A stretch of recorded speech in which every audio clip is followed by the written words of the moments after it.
Hey there, Simone here with Bulletproof Business Growth.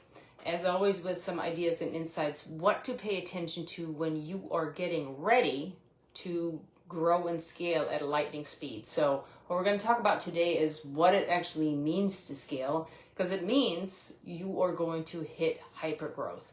So chances are all this principles, all the structures, everything that you've done so far, all the stuff that got you here is not going to work going forward.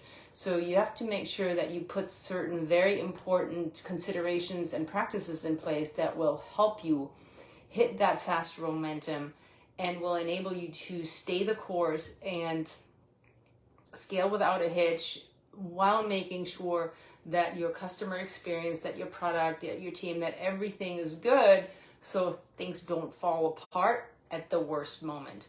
And when you think about why this is so important, because you cannot scale anything that has gaps, because the pressure of that momentum will expose all the cracks, all the gaps, everything that is not put together right at the worst time. So you have to think about the way you've been running your business so far.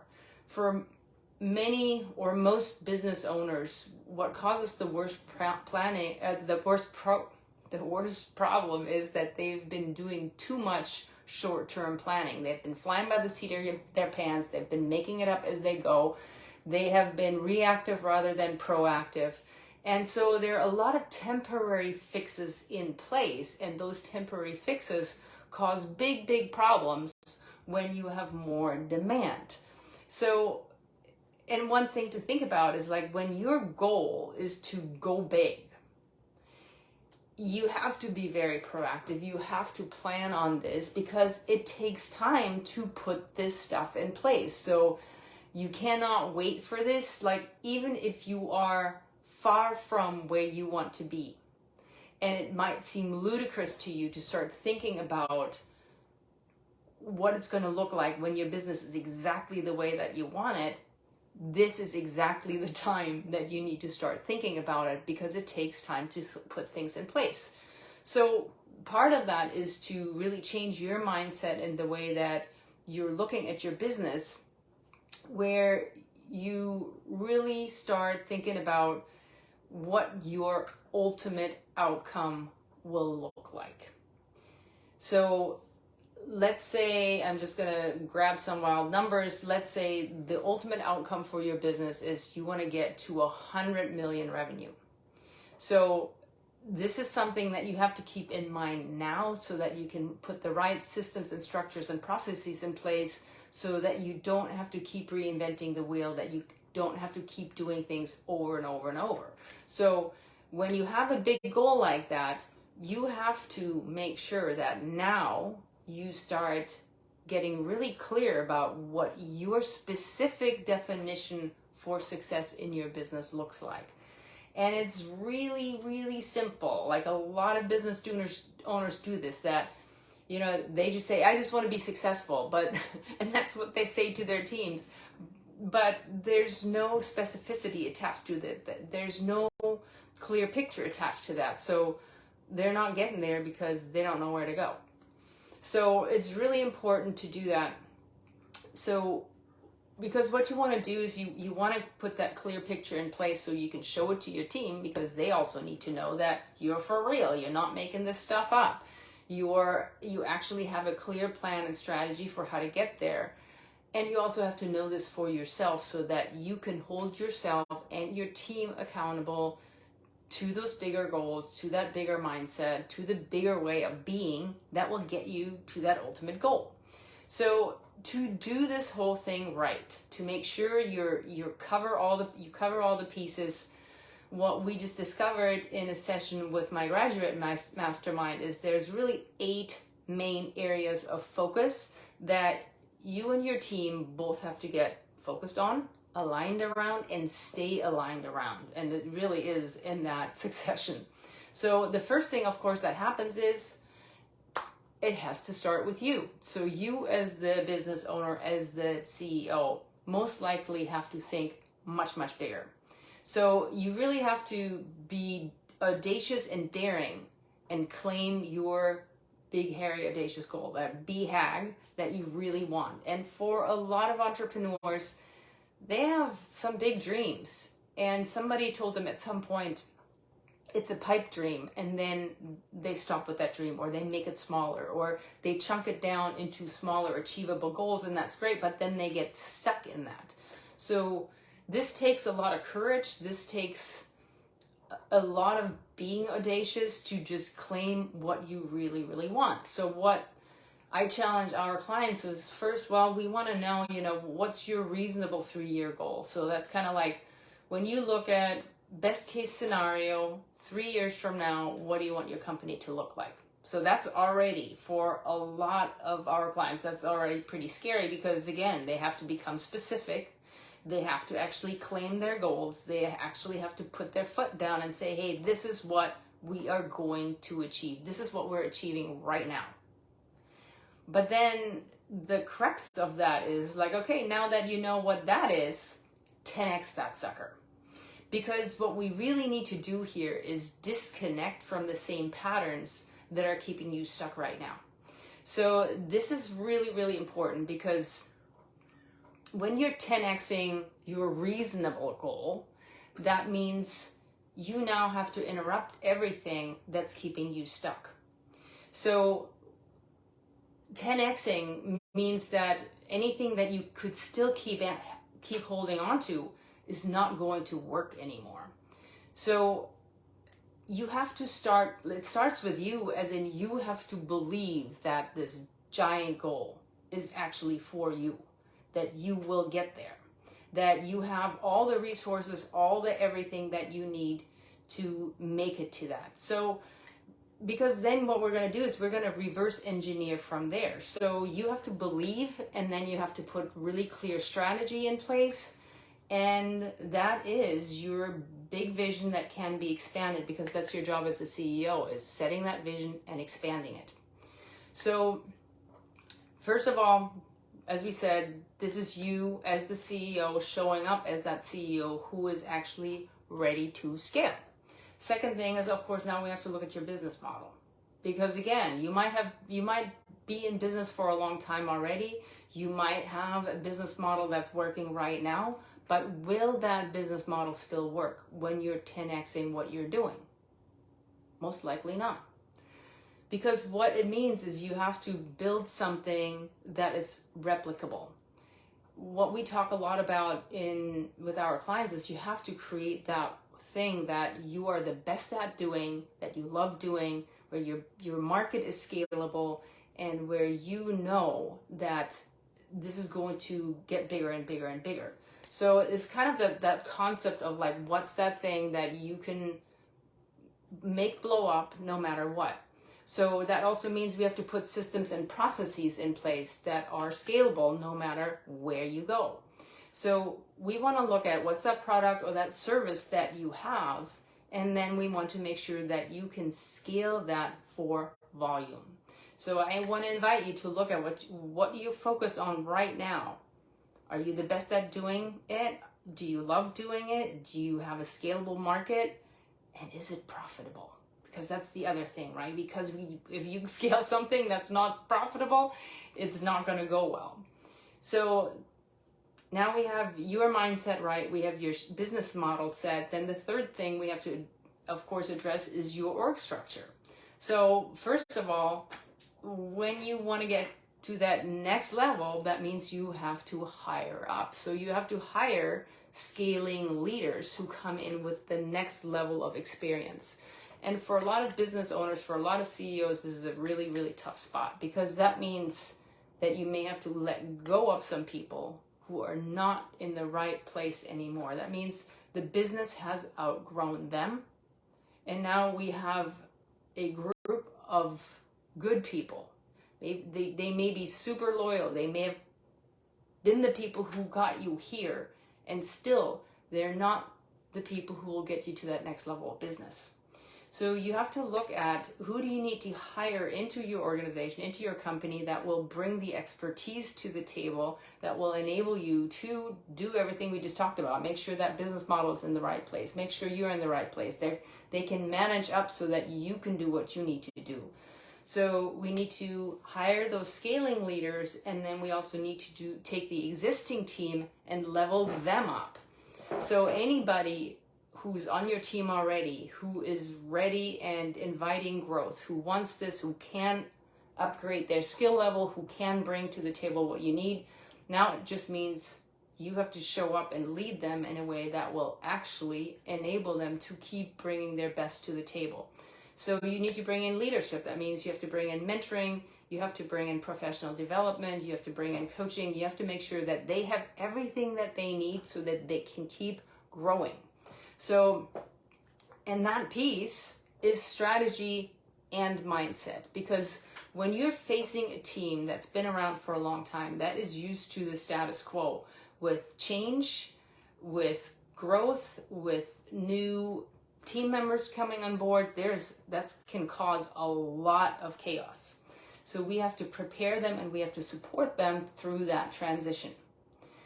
So that's the third piece. The fourth thing is then, of course, now we have all the stuff internally in place. Now we need to focus on the external part. Of course, we have to crank up our leads. We have to crank up the people coming into the business.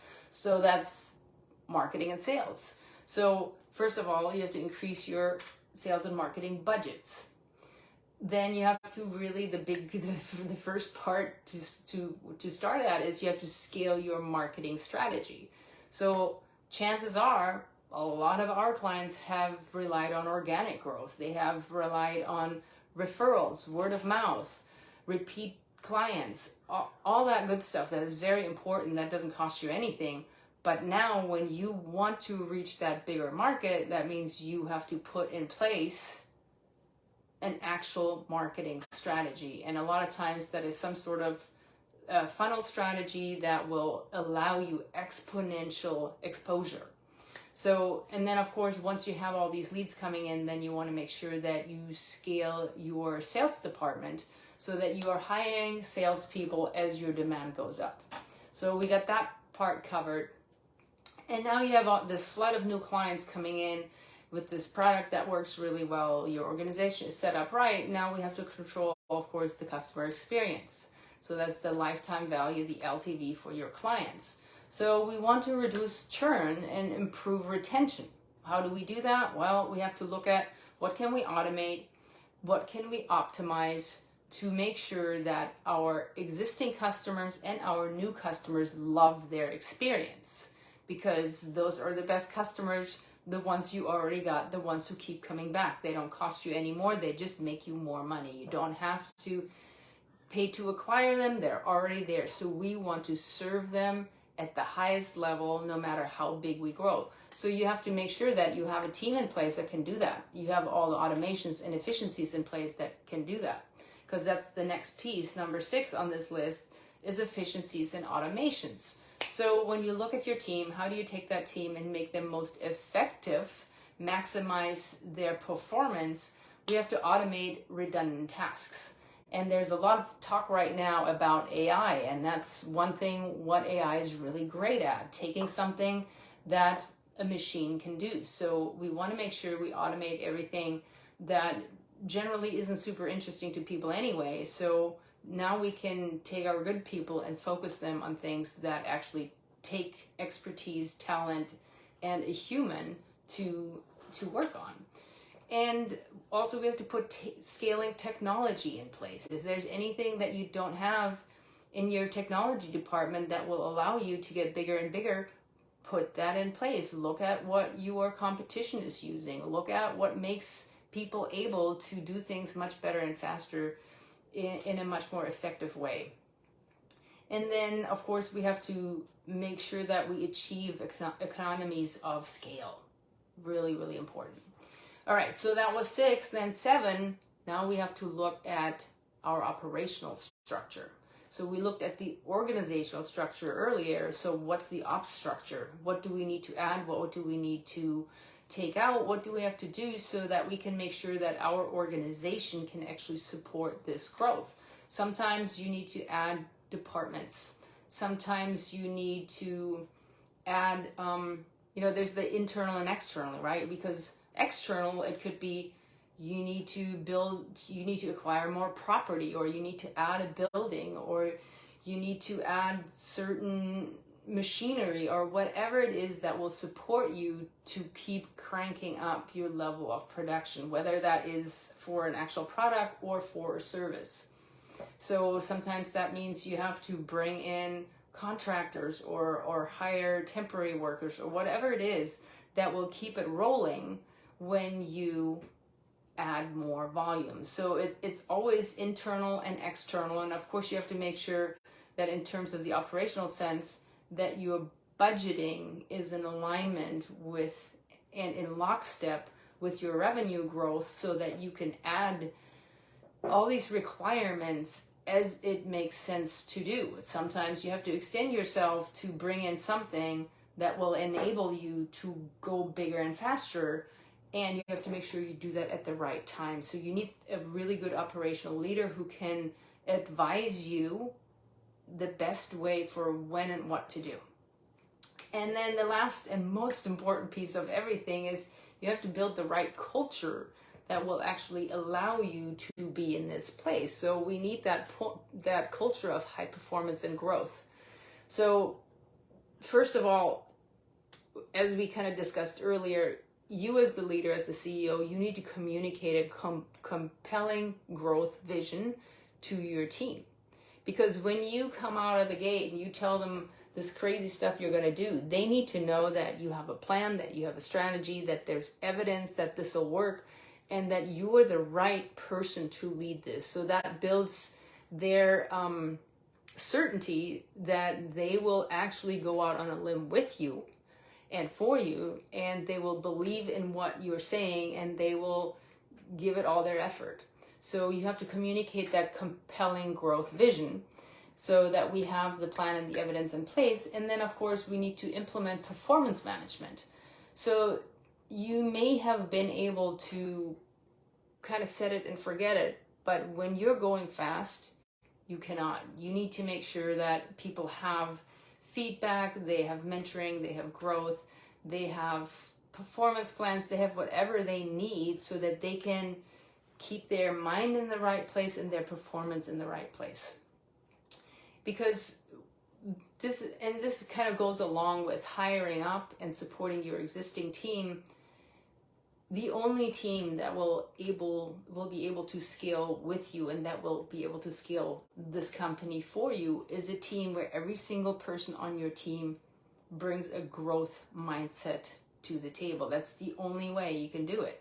So if you have anybody on your team who is complacent, or who's gotten too comfortable, or who thinks that where you're going isn't real, or they don't want to do it, they don't want to put in the effort, I promise you they will become a drag on you. They will be wasting your resources. So you have to get really clear about who can level up with you and who wants to, right? It's kind of the wants it and needs it, because that's who they are. And who are the ones who are always going to argue with you, because they're always going to have reasons for why it cannot work. So these are the 8 most important pieces. So what we've gone through is 1, making sure that you get right as the CEO, that you upgrade your business model in the way that you need to, that your organizational structure can support your new efforts, that you add leads to the table, so sales and marketing needs to be upgraded, that you make sure that you watch your LTV, your customer experience, so that you have people coming back, that you put efficiencies and automations in place, that you build the right operational structure, and then that we build that culture of high performance and growth. So you cannot miss a single one of these focus points. And the really important thing is, like, anytime you dial up one of them, you need to adjust the other ones, because it's all a balancing act. So if you mess with any of these points, that means somewhere else on this chart, you will need adjusting. And that is your job as a CEO. That is, once you get to a place where you're truly seated in your CEO position with that CEO hat squarely on your head, that is your job, is to keep looking at where do we need to tweak, where do we need to adjust, where do we need to expand, and now what's next, to make sure that everything gets into alignment and stays in alignment, that your company truly can take those leaps and bounds. So I hope this helps. Make sure that you listen to this several times so that you don't miss anything in here. There was a lot that we covered today.